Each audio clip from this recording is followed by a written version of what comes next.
That night, the windshield cracked under the weight of something sharp, shattered glass scattering like fallen stars across wet asphalt. A lone figure slipped away from the wreck, shoulders hunched, leaving me kneeling in the drizzle, fingertips brushing red-stained shards. In that moment, everything I knew about love felt irrevocably broken. My name is Clara, and I never thought betrayal could taste so metallic. I remember how it started, just an echo of unease that settled in my chest. It was the night I found his jacket clutched in her arms, laughter lingering on her lips like poison. My hands went cold, fingers trembling so hard the collar slipped through my grip. I forced myself to breathe, to believe it was some cruel mistake, but the way his lips curved in her direction confirmed every fear I'd tried to ignore. A few weeks ago, he'd kissed me goodnight under our apartment's flickering hallway light. His breath had felt warm on my neck, and I'd closed my eyes, letting myself sink into that familiar comfort. But later, when I reached for his hand in bed, what I found was an empty pillow, and the soft echo of someone else's perfume still lingering where he'd been. I replayed that smile of hers in my mind, how she looked at him, eyes bright, cheeks flushed. It clenched something cold in my gut. My heart pounded like a funeral drum as I crept to his phone, tapping in his passcode with shaking thumbs. There they were, messages full of inside jokes I'd never heard, plans made for evenings when he told me he had to work late. And there was the photo he'd sent her, him and her beneath our oak tree, hands intertwined, shadows dancing around them. When he finally stumbled in that night, I was waiting. My jaw locked so tight it ached. His eyes widened the moment he saw me, half anger, half fear, and in that silence I felt all the truth I'd been refusing crash through me. He tried to explain, voice low, begging me to listen. But my chest burned, lungs tightening as tears stung my vision. I didn't want to hear it. I wanted the world to crumble around him the way it had inside me. I let him speak, though, words tumbling out about loneliness, mistakes, needing something real again. And as he spoke, I realized how hollow, real, had sounded to him when I was standing right there, offering everything I had. It wasn't just her betrayal, it was his choice, the deliberate flick of his wrist that sent my faith shattering. That night, I didn't cry. My body felt numb, as if the storm outside had claimed all feeling. My hands, though, they trembled when I pulled out his jacket from the closet, her lipstick smudged on the cuff, and I held it to my face, breathing in that cold, foreign scent. My mouth went dry. Every memory we'd built felt poisoned. In the days that followed, I walked through our empty apartment like a ghost, furniture looming around me. His toothbrush still stood beside mine, I left it untouched. I'd stare at our bed, imagining how different it would feel to sleep somewhere else, alone. When I caught sight of myself in the hallway mirror, eyes rimmed red, hair tangled, I barely recognized the woman staring back. I didn't know how to salvage what was left of me.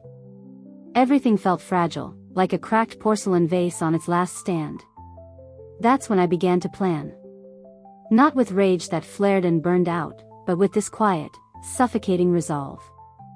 I traced her name in my mind, Isabel, and found her online, pictures of her smiling at brunches and house parties. I saved them all. I noted where she worked and where she spent her weekends. Each detail was a thread I could pull. I practiced breathing slowly, steadying my heart whenever my hands shook. I told myself revenge would be a careful thing, surgical and exact. Not some rampage to satisfy an animal instinct, but something that would echo in his bones, something he'd feel every time he closed his eyes. Sometimes at night, I'd cup a shard of glass in my palm, imagining dropping it in his shoe where it would pierce him with every step. Other times, I'd write her name in a notebook, circle it, then draw a line through it as if crossing out every lie they'd woven together. My reflection haunted me, eyes hollow, but hard. I realized my own betrayal, the way I'd trusted him so fully, had let myself be vulnerable. Now, vulnerability was a luxury I couldn't afford. I needed control. So I waited. Patient. Cold. Every day I checked his routines, hers. Every moment of silence became a promise, a vow that I would not be the one left bleeding in the rain. And when I finally moved, it would be a confession that cut deeper than any shard of glass. I'm ready. And so I tracked his every move, her every smile. Each morning, I watched him fumble with keys, breath shallow as he hurried out the door, always a few moments earlier than I expected, like guilt was chasing him. I learned his coffee order by heart: 2 sugars, oat milk, a dash of cinnamon. One morning, I slipped into the corner cafe just behind him. She was already there, scrolling through her phone, that same smug smile playing at her lips. I stepped in front of her line and showed the barista a crumpled note: "Deliver this to table 6. She looked up confused, then glanced at me. My pulse pounded so hard I thought she might hear it. She followed the barista's directions to pick up a latte that, according to the note, had my number drawn on the cup. When her eyes found mine, recognition flickered. Her face drained of color. He froze, hand half lifted toward the door. For a second, the 3 of us just stared, breath caught in our throats. Then she bolted, heels clacking on the wet pavement, and he slipped out after her. I let them flee into the drizzle. My fingers tightened around the warm ceramic cup, knuckles whitening. She spilled the latte in her panic. The foam swirled down the cracks in the sidewalk like broken promises. He scooped at her arm, voice frantic, but she shook him off, tears tracing paths through the rain. I watched until they disappeared around the corner, 2 frightened animals in a cage they'd built themselves. Later, I stood outside the cafe, back against the brick wall, breathing in slow, quiet breaths. My hands were numb, but not from cold, they trembled from all the rage I'd locked inside. The drizzle soaked my hair, pinned it to my neck, and I realized then that I hadn't planned what came next. I'd hinted at a confession that cut deep, but the edges were still raw, jagged. That night he called. His voice was low, remorse tangled in every syllable.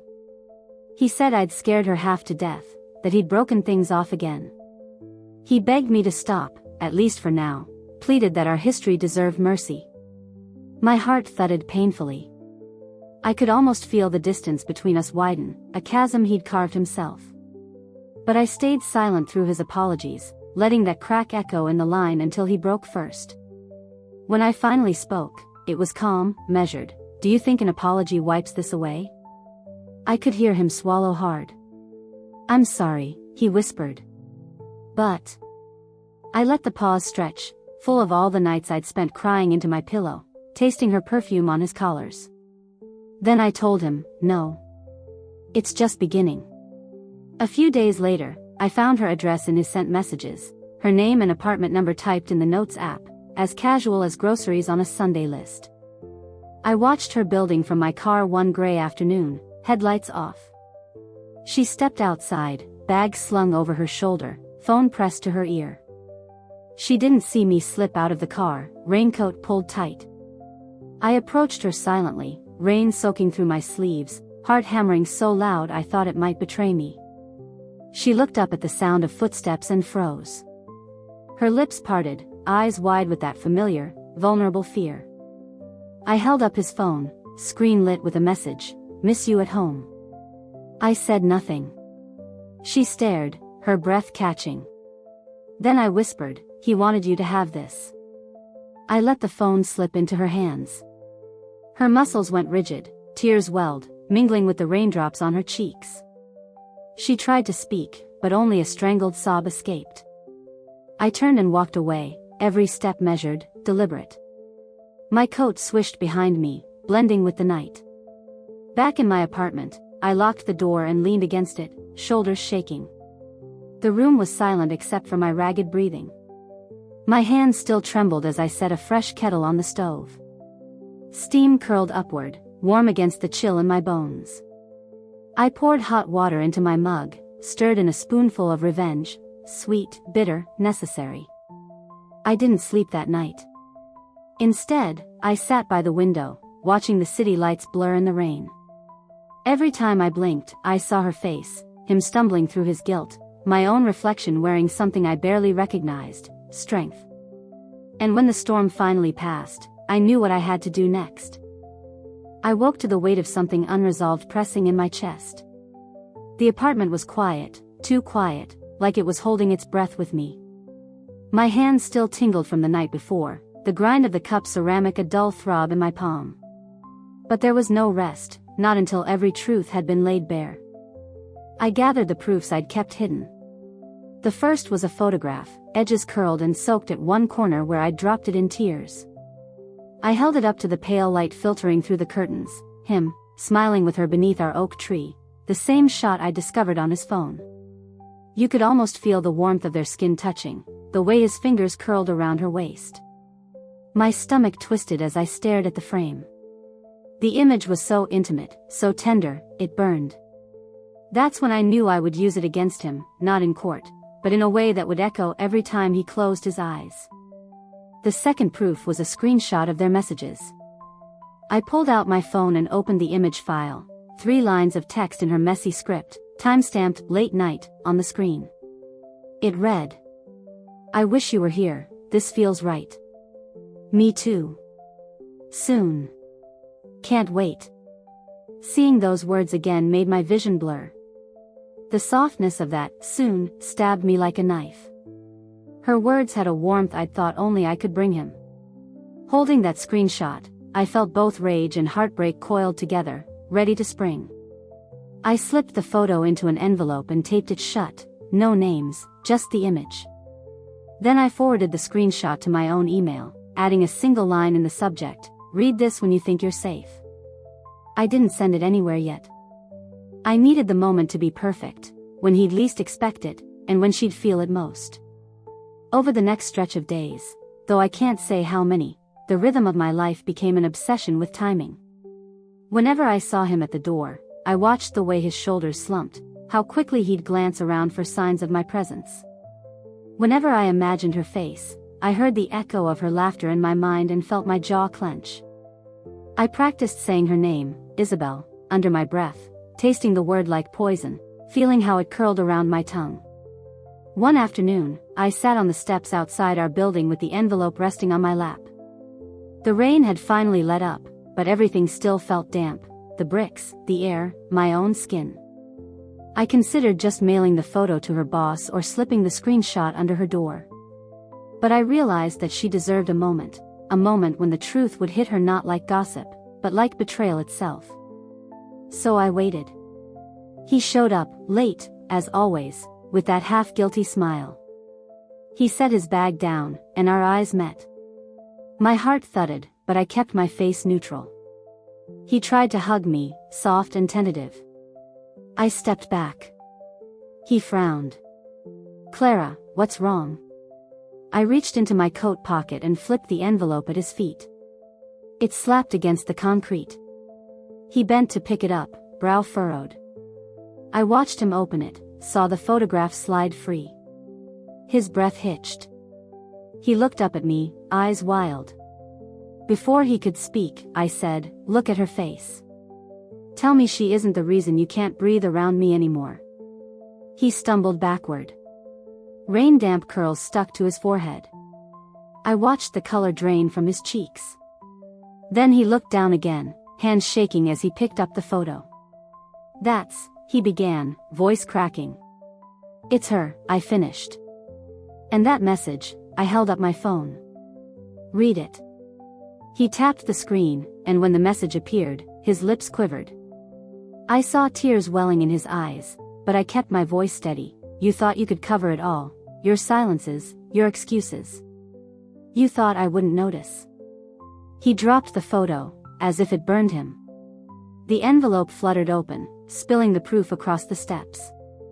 Isabel's name echoed between us, a vow of betrayal neither of them could unsay. And in that moment, I realized the revenge I'd dreamed of wasn't just about exposing them, it was about reclaiming every piece of myself he tried to take. I turned away, rain starting again, and left him there, kneeling in the proof of his own lies, the confession I'd orchestrated cutting deeper than anything I'd imagined. I turned away, rain starting again, and left him there, kneeling amidst the scattered proofs of his deception. The sidewalk glistened beneath street lamps, and I walked on without looking back. My heart thrummed with a strange calm as the storm's rhythm drummed around me. Every drop that hit my coat felt like a testament to the confession I'd just delivered. I took the long way home, winding through empty streets and narrow alleyways, letting the city's silence mirror the hollow ache in my chest. My hands were soaked, but I didn't care. Inside me, something had shifted, the weight of betrayal had turned into fuel. With each step, I plotted the next stage of my plan. I didn't rush, I knew patience was my deadliest weapon. When I finally reached my apartment, I set the proofs on the table and sat across from them, staring at the photograph and the screenshot. They looked different now, inert objects that held the power to unravel two lives. I poured a slow cup of tea and let the steam curl around me like a promise. I needed to envision every detail of what came next. Late that night, I heard his knock. Heavy and hesitant, like he was trying to force his guilt through my door. I pressed my ear against the wood, heart catching. Then I let the handle turn. He stood there, shoulders slumped, eyes red and wary. He tried to speak, but I raised a finger, quieting him with a gaze that felt colder than the rain. "Don't come in," I said softly. He nodded, stepping back. I closed the door without another word and leaned against its back, listening to him retreat. Over the next few days, though the exact count slips through my memory, the tension in the building thickened. I watched him cross the street when he thought I wasn't looking. I saw her at the cafe, lingering at a table he no longer filled. Each sighting stoked a fire in me, and I knew I needed to hit harder. I started with small reminders. A copy of the photograph slipped under her door, the envelope marked only with her name scrawled in block letters. I watched from across the hall as she picked it up, brow furrowing, lips parting in a silent gasp. I turned away before she discovered me. Next, I sent a letter to his parents, brittle words on crisp paper describing his affair and my heartbreak. I imagined the phone calls he'd field when his mother confronted him, the shame that would stiffen his spine. I pictured his father's disappointment, the way those two words would echo in his ears, betrayal and regret. My pulse quickened at the thought. Then I captured her attention more directly. I shared the screenshot with her closest friend, an innocuous text from an unknown number, "You deserve the truth." Within hours, whispers rippled through her circle. I saw her face at the grocery store, eyes wide as every friend she'd ever trusted edged away. She clutched her purse like it was a shield, but it did nothing to keep the truth at bay. Through it all, I remained a stranger, an unseen puppeteer pulling at the strings of their lives. I didn't gloat, I simply watched the fractures deepen. Each reaction was like a brushstroke in a portrait of their downfall. His guilt looked gaunt, her fear glowed in her eyes like embers. One evening, I found myself standing at my window, looking out at the lights of the building where our story unfolded. My reflection shimmered beside the skyline, and I recognized the woman I'd become, driven, precise, unyielding. I realized then that revenge wasn't just about them, it was about reclaiming the self I'd lost in love's shadow. That night, I drafted one final confession. It was a letter addressed to both of them, an intimate vow etched in ink. I wrote about the way betrayal tastes, the hollow ache of stolen promises, and how every confession I sent was a step toward healing. I sealed it without reading it twice, then slipped it into the mailbox as the moon dipped low. As I walked away, I felt the storm within me settle. The confession would arrive by dawn, and with it would come the reckoning they both deserved. I didn't know what would happen after, they might flee, fight, or crumble, but whatever came next, I had already found my peace. I turned back toward home, rain guttering around me like applause. The truth was loose in the world now, and I was free. That dawn, the envelope slipped through their door, its weight almost imperceptible on the mat. She found it first, her fingers hesitating as she lifted the flap. The ink gleamed in the pale light, two names side by side. She sank to her knees in the lobby, the letter heavy in her hands. Outside, a bird called, its song slicing the quiet. Her first move was instinctive, tears spilled unchecked, warm tears mixing with a tremor in her chest. She stared down at the paper, words written in that looping script. The letter began with an apology so raw it felt like a confession of my own scars. It described the way betrayal cuts you open, how trust bleeds out when promises turn to lies. She read on, each line a mirror reflecting her own guilt and fear back at her. Upstairs, he woke to a silence that felt different, empty, oppressive. He found the envelope on the kitchen counter, sealed with wax that bore my initials. His hands paused before breaking the seal. Inside, pages folded so many times the creases stood out like scars. He unfolded one and felt his breath catch. The letter spilled the whole truth, every secret meeting, every whispered promise, every stolen moment. He pressed his palm to his mouth, heart hammering as if trying to escape his chest. In that moment, he saw my silhouette outside his window, framed by the morning light. I watched him from the other side of the glass, rain from a passing storm still clinging to the panes. His gaze lifted to find mine, and something in his eyes shattered, regret, fear, and a flicker of relief, as if he welcomed the reckoning. I didn't knock. I simply lifted a finger, as if to say, "Consider this the end of our silence." She rushed to her apartment door, cradling the letter like it might slip away. She peeled it open again and again, searching for something she'd missed. Her breathing grew shallow, chest tightening with every memory it conjured, his lips on hers in a laugh, the way his hand had settled on her lower back. She could almost feel the brush of his fingertips, and it made her skin itch. Shame crawled in her veins, cold and relentless. He sat on his couch, the letter trembling between his knees. He tried to speak into his phone, but the words caught in his throat. Guilt clung to him like a second skin. When he finally managed to send a message, to her, to me, his thumbs hovered over the keys as though the weight of each letter might break him. He typed something like "I'm sorry." But then he erased it. And tapped out another line, "I'm ready to face you." That afternoon, I crossed the street toward them, footsteps soft on the damp pavement. My coat was heavy, soaked through from that last rain, but I didn't feel the cold. My mind replayed every step of my plan, every confession I'd sent out into the world. When I reached their building, I paused beneath the archway. The letter had done its work, but there was more to be done yet. I could feel the tension coiled in my body, ready to spring. They waited inside, on either side of the door. When I stepped across the threshold, time snapped tight, like a drawn bow. Their eyes met mine, hers red-rimmed, his haunted. Neither spoke. I closed the gap between us and laid a finger on the table where the letter lay, ink facing upward. My breath caught as I leaned in, voice quiet but certain. "You have your truth," I said, letting the silence fill around us. "Now decide what you'll do with it." Their silence was thunderous. I watched the moment stretch, uneasy, pregnant with possibilities. The air buzzed with all the things that couldn't be said, regret, fear, defiance. And in that stretch of breath, I realized the real power of confession. It wasn't just the secrets it revealed, but the choices it forced them to face. Outside, a breeze rustled the leaves, as if nature itself waited for their answer. And in that pause, I understood that this part of my revenge had only just begun. I didn't wait for their reply. I stepped back, letting the silence linger like an accusation. She pressed her palms to the table, knuckles white, jaw locked as though holding in a scream. He stood beside her, shoulders hunched, eyes darting between the letter and my face. I could feel their hearts beating, fast, ragged, just as mine had once thundered in betrayal.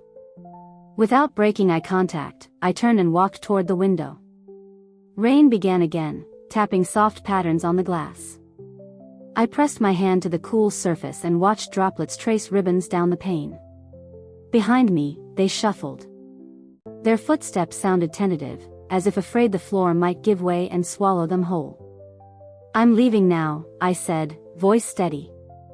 "But remember this moment." My reflection overlapped with theirs in the glass, a ghostly trio bound by truth and consequences. "Every choice you make from here will shape more than your guilt. It'll shape what you believe about trust, forgiveness, and who you become when faced with your own lies." She swallowed, eyes glossy. He nodded once, slow. Then he stepped forward, voice trembling. "Clara, please tell me, what do you want now?" I let the question sit. In that hush, I considered everything I'd felt since discovering their affair, the shock, the hollow ache, the fierce need to reclaim myself. I thought of the photograph on the steps, the letters slipping through doors like weightless accusations. I imagined the shock on their faces each time a new confession arrived. What I want, I said finally, turning back to face them, is simple. My voice softened, but held an edge they could feel. I want you both to remember how fragile trust is. I want you to live with the echo of what you did. I paused, letting my words sink in. I don't need an apology. I need you to understand the damage you've done, and to decide if you'll ever deserve forgiveness. Her shoulders slumped, tears spilling over. He reached for her hand and she let him. I watched them clutch each other like survivors clinging to a raft. The sight tightened something inside me, compassion, maybe, or the last thread of what I'd once been before betrayal rewrote me. I stepped toward the door. My hand hovered over the handle. Before I left, I offered one last glance. You'll have to rebuild, I said quietly. And I can't be part of that. The words felt heavy, final. Outside, the wind picked up, rattling the window frames. I opened the door and slipped into the hallway, the sound of it closing behind me like a verdict. Their voices followed me, soft, broken murmurs, until the walls swallowed them. In the stairwell, I paused on the landing, leaning against the cold wall. My heart pounded with the weight of all I'd unleashed.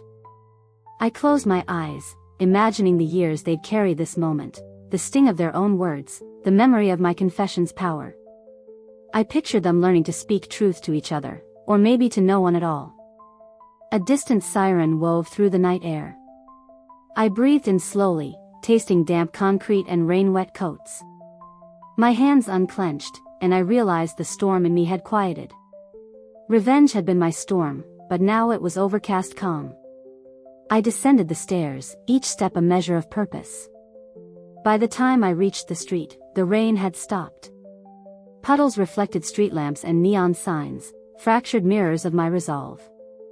I lifted my chin and walked on, leaving the building, and the two lives I'd appended, behind. I didn't look back. The confession was complete, and the river of consequences would flow on its own. I'd taken back my power, and in that reclamation lay the only justice I needed. By the time I stepped onto the sidewalk, the sky had lightened to a dull gray, as if the city itself had paused after the storm. My coat, still damp, clung to my shoulders like a second skin. The echo of their voices, her quiet sobs, his halting questions, reverberated in my mind. I inhaled, tasting the chill air, and let it steady me. I walked without destination, each footfall deliberate. The streetlights flickered off one by one as dawn crept closer. Shop windows glowed with mannequins staring blankly at their own reflections.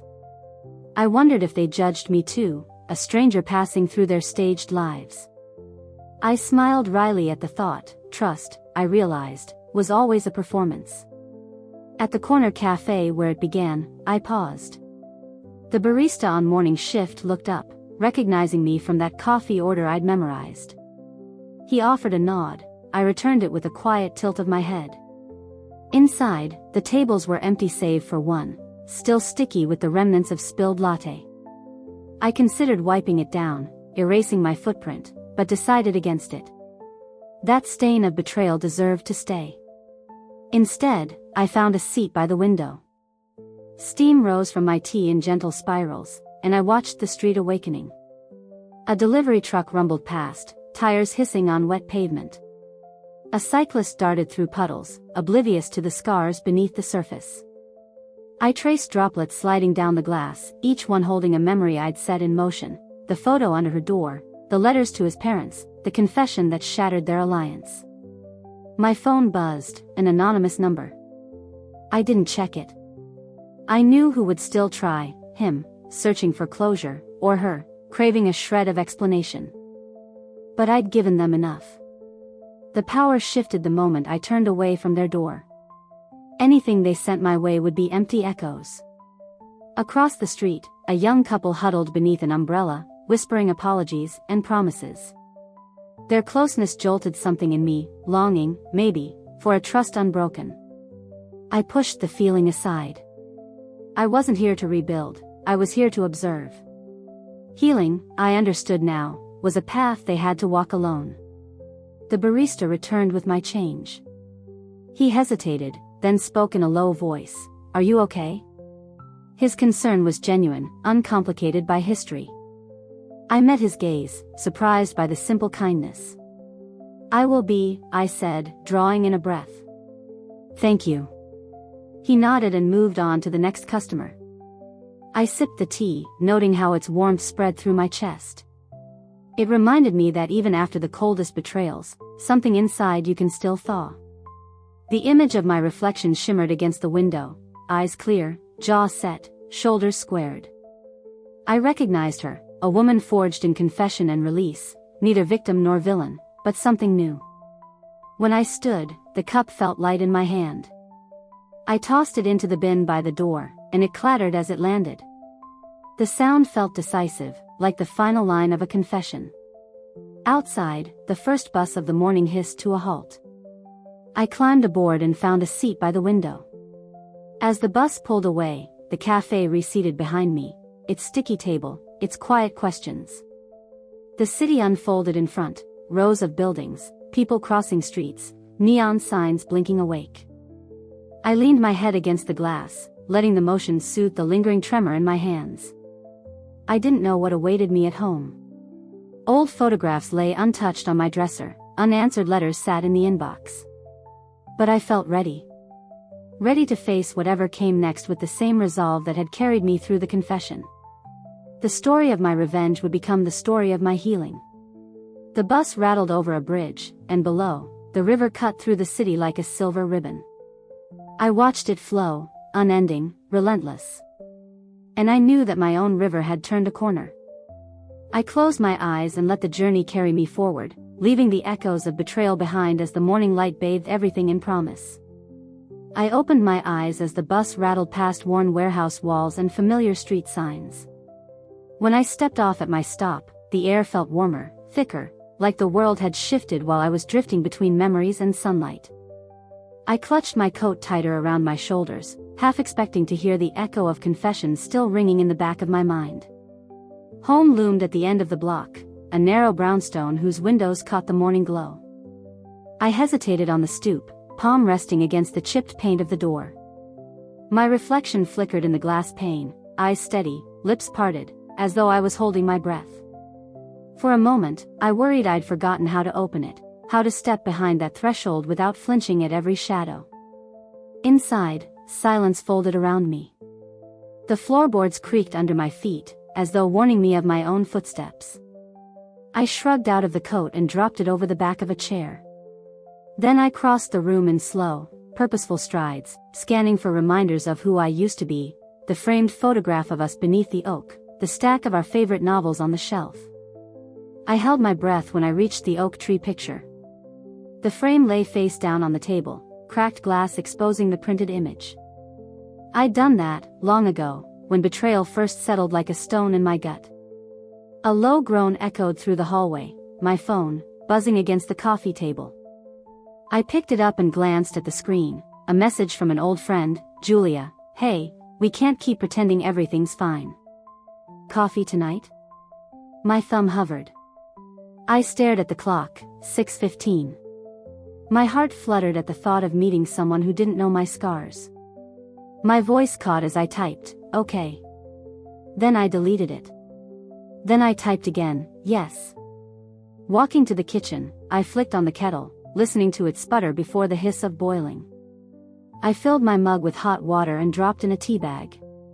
Steam curled upward, warm against my fingers.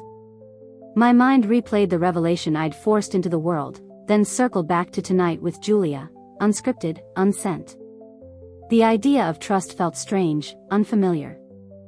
I sank onto the sofa, tea in hand, and pressed the mug to my lips. The warmth spread through me, stitching up the hollow left by revenge. I realized revenge had been a tool, not a destination. I'd carved a path through their lives to reclaim mine, but the road ahead was uncharted. How do you rebuild after digging so deep? A knock at the door startled me, heart thrumming. I set my mug down and opened it to find Mrs. Patel from next door, holding a plate of scones. Her smile was soft, concern in her eyes. Thought you might like these, she said, voice gentle. It smells like you've been through something. Blush warmed my cheeks. I thanked her, inviting her inside. She lingered for a moment, then patted my arm and left. I closed the door and exhaled. Her kindness felt like a lifeline, something I'd almost forgotten existed outside my storm. I sampled a scone, buttery crumbs melting on my tongue, tasting of simplicity and care. I realized how lonely I'd become, chasing every reply from them. Now I craved connection. The hours passed quietly. I returned calls I'd ignored, my sister's voice on voicemail, chiding me to come home for dinner, my therapist's reminder of our session this afternoon. I let them in, the small commitments, the nods toward normalcy. Each one felt like a tentative step onto solid ground. By evening, I stood before the mirror in my bedroom, changing into a light sweater and jeans. My hands smoothed down the fabric, watching the woman in the reflection. She blinked back, shoulders relaxed, eyes searching but hopeful. I smiled, a small thing, but genuine. When I arrived at the cafe for Julia, the bell above the door jingled. She looked up with a grin, relief flooding her expression. "Clara, hey." I slid into the seat opposite her.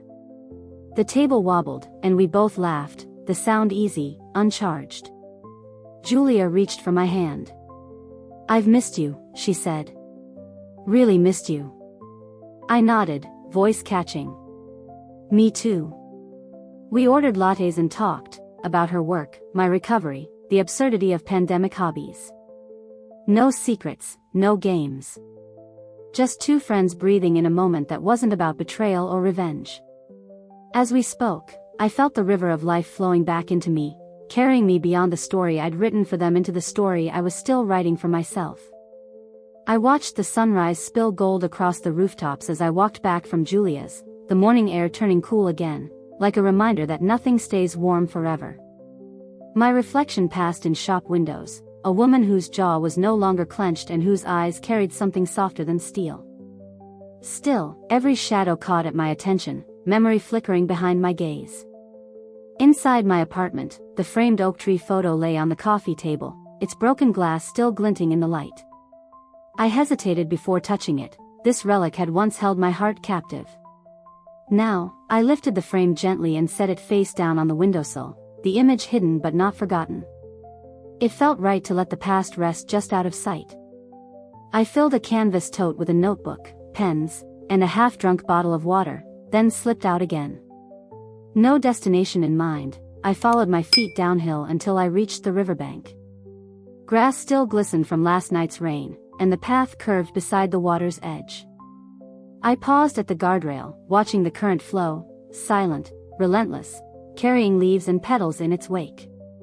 In its movement I found a lesson, to keep moving forward, no matter the debris left behind. A jogger passed me, earbuds in, breath steady. I envied her ease, the way she seemed unaware of her heartbeat pounding like a warning in her chest. My own pulse still fluttered with the ghost of betrayal, but each step beside the river felt like a vow to let that echo fade.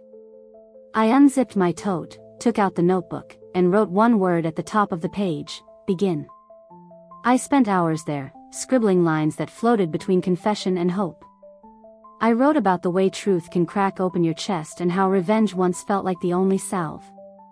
I wrote about Julia's lattes and Mrs. Patel's scones, small kindnesses that felt like lifelines. With each paragraph, the weight in my shoulders eased, the tension draining into the paper at my side. When my pen finally stilled, I read what I'd written, a map of scars and the first tentative footsteps towards something new. I squared my shoulders and tore the page out, folding it into my pocket. It felt less like evidence and more like a seed, something to plant and nurture. Beneath a willow tree, I found an empty patch of soil. Kneeling, I pressed the paper into the dirt and covered it gently, as though tucking in a promise. The earth smelled of moss and renewal.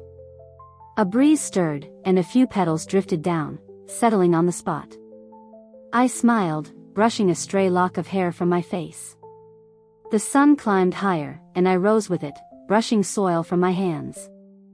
My phone buzzed again, Julia's name this time, asking if I was okay. I typed back, better than okay. And I meant it. Walking home, I passed the oak tree outside our old apartment.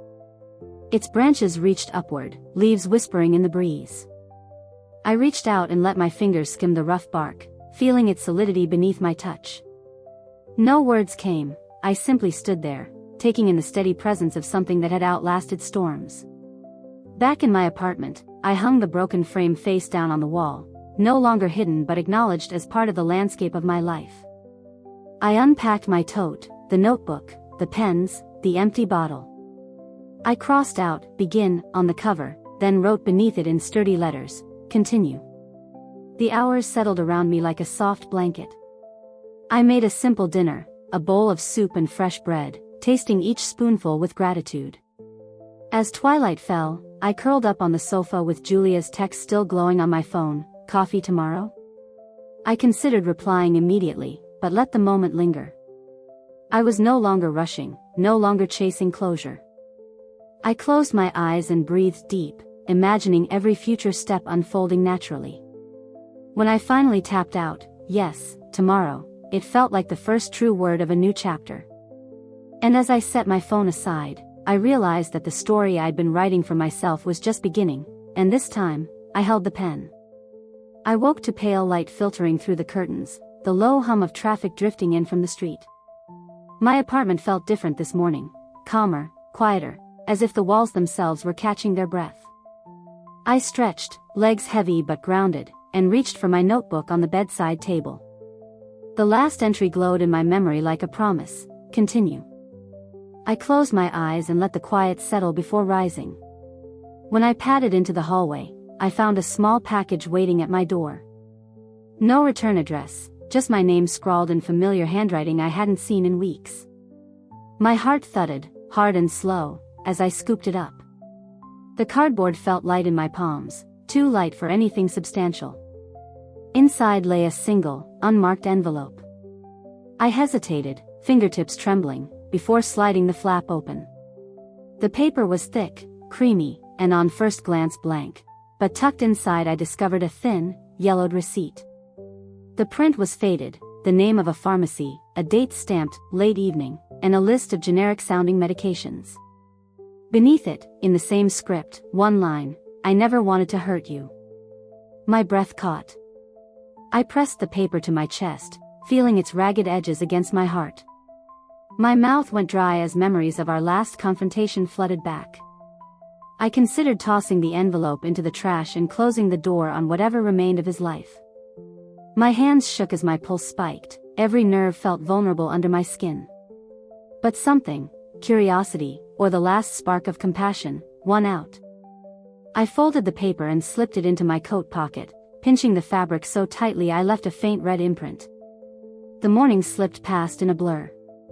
I met Julia for coffee, our conversation light, caffeinated, dotted with laughter that felt like an unfamiliar luxury. I kept the envelope's weight at the bottom of my tote, my fingers brushing it every time I reached for my water bottle. Each touch sent a shiver through me, a reminder that my carefully built calm was threaded with new questions. Later, I found myself drawn to the riverbank again, the current shimmering under a sky brushed with clouds. I perched on the railing and finally pulled the envelope free. Hands steadier now, I unfolded the receipt and traced the pharmacy's name with a fingertip. The date was vague, but late enough that it must have been when he said he was working overtime. The medication list included painkillers and something I didn't recognize, an antibiotic, maybe, or something more serious. My chest constricted. In that moment, betrayal and revelation tangled inside me, and I felt torn between anger and a strange, bitter sorrow. My jaw locked as tears stung the corners of my eyes. I pressed the receipt flat and slid it back into the envelope, sealing it with a slow exhale. The river pulled me in with its silent insistence, urging me to decide whether to confront the truth or let it slip beneath the surface. Home felt smaller when I returned. The broken frame photo on the windowsill caught my eye, the oak tree's leaves whispering secrets I wasn't sure I wanted to hear. I placed the envelope on the coffee table beside it, hovering over both like a judge weighing evidence. My hands balled into fists as my heart thundered against my ribs.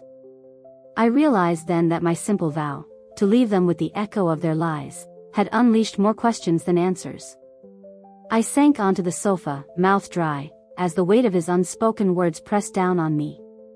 My reflection in the window was a woman caught between righteous anger and the ache of compassion she couldn't quite extinguish. I could almost hear his voice beneath the labored confession scrawled on the receipt, "I never wanted to hurt you." It rattled me worse than any proof of their affair. My chest tightened, breath shallow, as I rose and strode to my desk. I opened the notebook to a fresh page and wrote, in deliberate script, "Find the truth behind these lines." Beneath it, I sketched a loose timeline, dates from his messages, the day I found her perfume on his jacket, and the pharmacy's date stamp. My hands trembled as I connected the dots. Something in him, some hidden pain or secret need, must have driven his betrayal. I paused, staring at the words as the evening light dimmed. My body tingled with renewed tension, part indignation, part curiosity. I realized revenge had brought me clarity, but now clarity demanded more than fury. It demanded answers I wasn't sure I was ready to face. I closed the notebook and stood, the floorboards creaking under my weight. I crossed to the window and pressed my forehead to the glass. Below, the streetlights flickered on, and a stray car passed, headlights slicing through the dusk. My reflection wavered, but my eyes were steady. I vowed I wouldn't let his confession go unanswered. Turning away, I felt the river of my own story bend around me once more, beyond betrayal into something deeper. I didn't know where it led, but I knew my next step, uncover the motive buried beneath his lies. Only then could I truly decide what justice, and what forgiveness, might mean. I slipped the envelope into my pocket and left the apartment before dawn's last light had fully faded. The city felt hushed, as if holding its breath with me. My fingers fumbled at the receipt's edges, pressing it flat against my palm. My heart pounded, each beat a hammer driving me forward. I forced myself to inhale slowly, tasting the cold air and settling the tremor in my chest. I decided to go to the pharmacy, where he'd filled that prescription under the guise of late-night work. My car's engine idled as I stared at the storefront window, fluorescent bulbs reflecting my own guarded expression. My hands hovered over the wheel, knuckles white. I steadied my breathing, in for 4 counts, hold, out for 6. When I finally pulled the door open, a small bell announced my arrival. Inside, shelves of medication formed neat rows, antiseptic scent mingling with coffee from a backroom mug. Every step echoed on tile. At the counter, a weary-looking pharmacist glanced up, eyes tired but attentive. My throat constricted as I set the receipt on the counter, sliding it forward with a deliberate calm. My pulse throbbed against my temples. "I have questions," I said, voice low. He leaned in, careful to keep his voice hushed. "I'm sorry, I can't divulge patient info," he murmured, glancing around as if expecting eavesdroppers. My jaw clenched, I felt a hot rush behind my eyes. I pressed, softer this time, "I'm not here to shame someone. I just need context." His fingers drummed on the counter, hesitation flickering across his face. Finally, he exhaled. "There was an extension on that prescription," he whispered, sliding a slip of paper across the counter. "Doctor's note, chronic pain management and emotional stress." My chest tightened. I felt lightheaded, as though the floor had shifted beneath me. I accepted the note, folding it carefully and tucking it next to the receipt.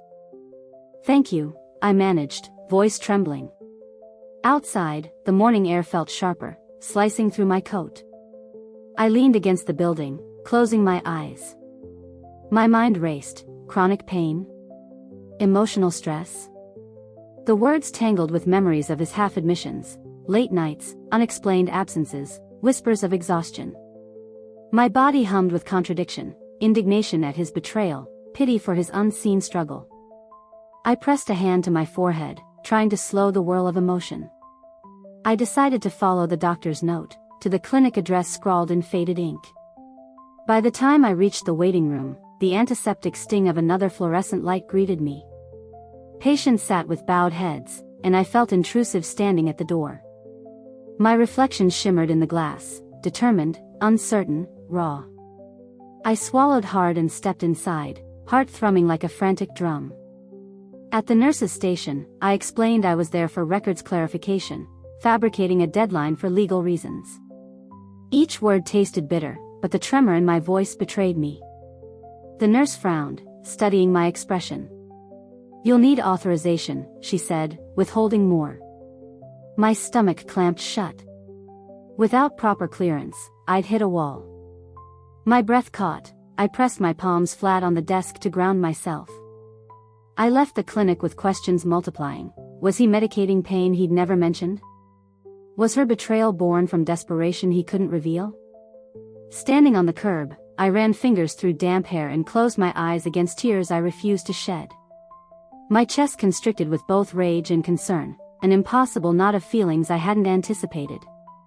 I returned home as the sun broke fully above rooftops.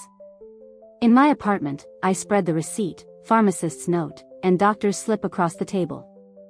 My reflection in the window watched me assemble these fragments into a fractured portrait of him, not just a betrayer, but someone in pain. My hands trembled, mouth dry.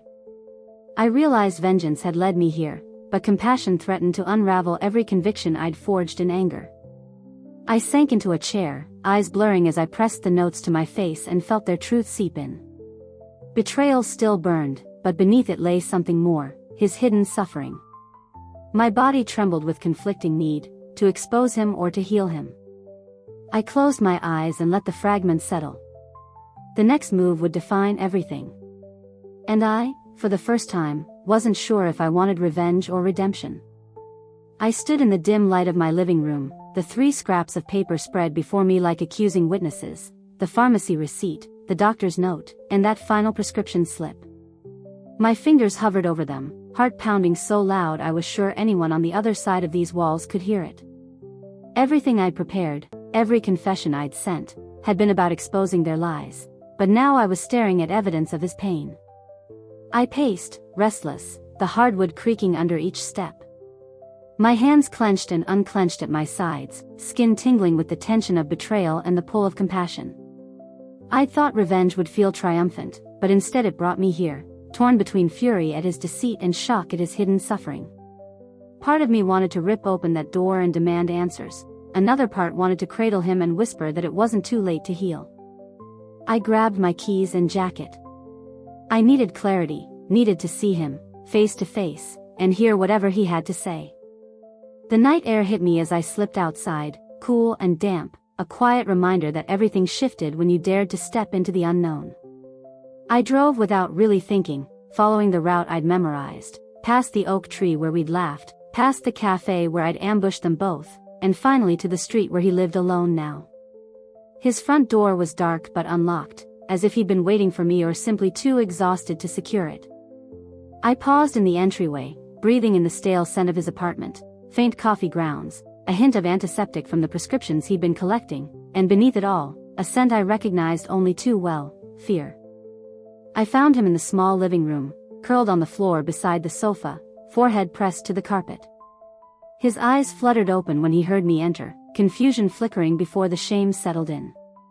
His hands shook, tracing invisible patterns on the rug. I swallowed hard, voice catching.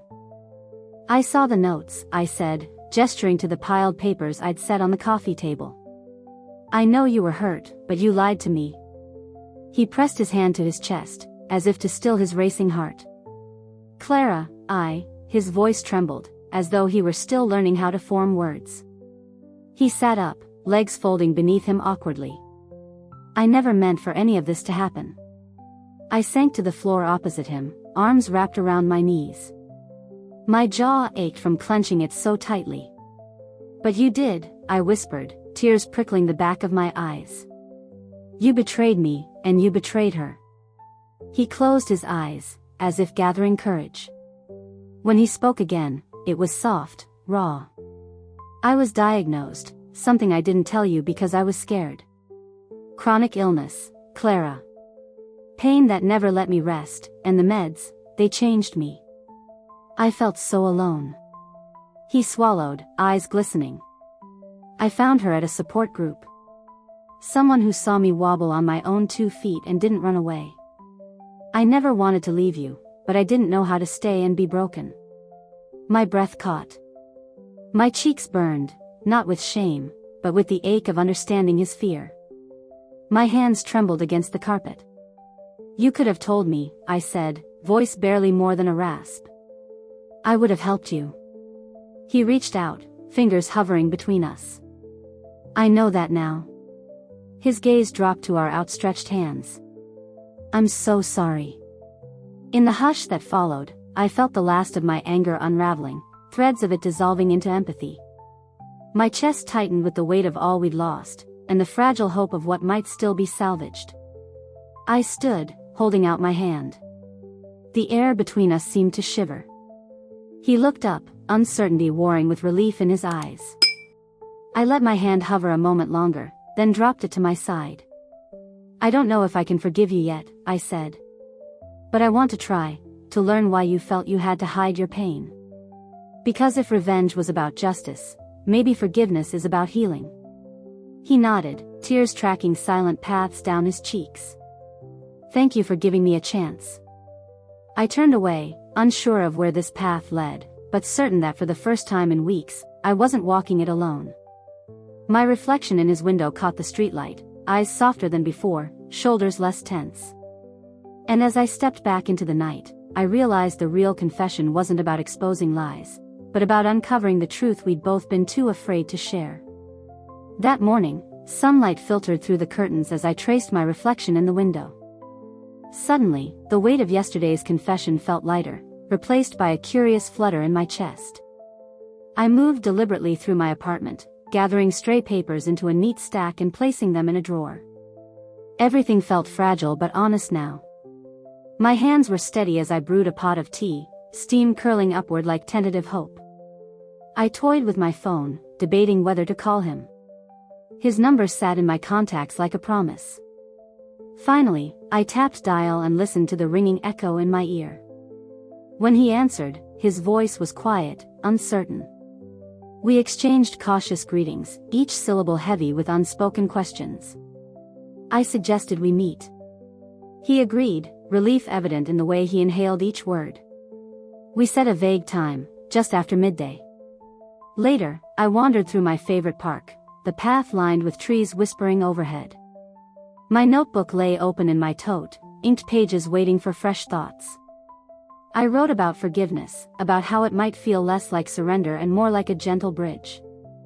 My pen paused when I thought of him standing alone in my apartment, raw and honest. The memory quickened my pulse. I closed the notebook and tucked it beneath my arm. At the cafe, I arrived first.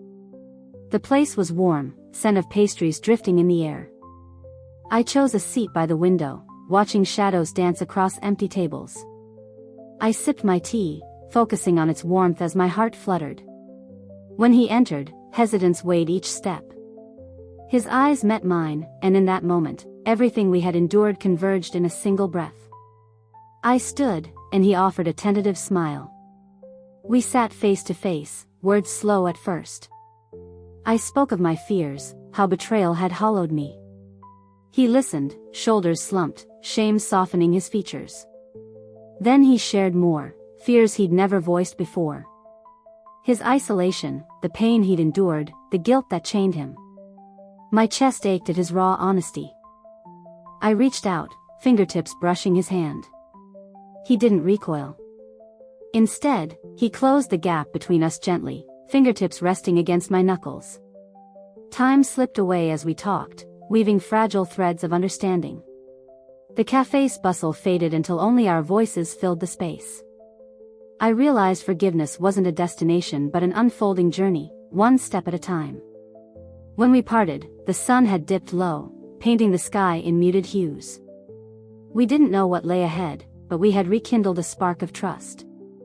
Back home, I placed the empty teacup on the counter and retrieved my notebook. I wrote a single line on a blank page: "Trust is a garden we must tend together." Beneath it, I drew two intertwined branches. My heart felt full and fragile, like a blossom on the brink of opening. That night, I slept more deeply than I had in weeks.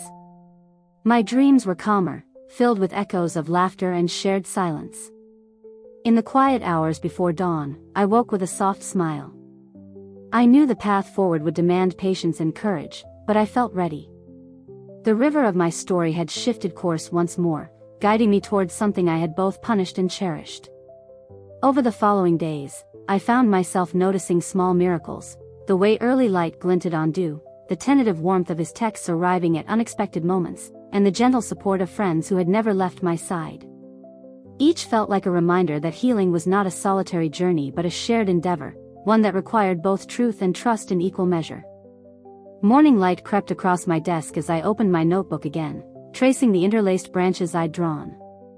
His last message lay open on my phone, "Thinking of you." My chest tightened as I read it again and again, tasting its simplicity like a fragile promise. I breathed in slowly, a tremor running through my hands, and rubbed my palms against my jeans. Somewhere between hope and fear, I found the courage to stand. I paced through my apartment, touching objects with new awareness, the unbroken frame now hanging proudly in the hallway, a small potted plant on the windowsill, its leaves unfurling toward the sun. I'd bought it the week before, naming it Trust. Caring for it felt symbolic, almost sacred. My fingertips brushed the soil, warm and damp, and I noticed my heartbeat syncing with the rhythm of new growth. A stray breeze fluttered the curtains, pulling me to the window where I saw him waiting across the street, hands in his pockets. He waved, hesitated, then offered that gentle smile. I grabbed my coat and met him on the sidewalk. His presence stirred something deep in me, a thrill, but also a whisper of doubt. My jaw locked, and my palms went slick with nerves. He reached out, thumb brushing my wrist. The contact sent a shiver up my arm. We walked together, footsteps echoing against cobblestones. Neither of us spoke at first, the air between us felt sacred. Finally, he broke the silence, voice low. "I brought something." He pulled a small wrapped package from his bag. I tilted my head, curiosity and caution warring in my chest. Inside, he had gathered seeds, wildflowers, he said, the kind that grew through cracks in concrete. "For your garden," he whispered. I placed my hand over my heart as tears stung my eyes. I gestured toward a nearby bench beneath a gnarled tree whose branches stretched across the path. We sat, the package resting between us. His fingers lingered on mine as I untied the ribbon. The seeds spilled into my palm, delicate and varied, each one holding the promise of color and resilience. I inhaled deeply, palms tingling. He spoke then of vulnerability, admitting how hard it was to risk being hurt again. His voice faltered as he recalled the moment he'd decided to tell me the truth about his illness, how fear had tumbled from his chest like stones. I watched his throat move as he swallowed, the muscle flexing. My eyes tracked each movement, feeling the weight of every confession he'd offered. When he finished, silence wrapped around us, but it felt different, warm, expectant. I placed a seed between my fingers and traced its outline. Then I pressed it into the earth by the tree, coaxing it into the soil. He crouched beside me, pushing dirt gently over it. Our hands touched in the cool dirt, and I closed my eyes, savoring the connection.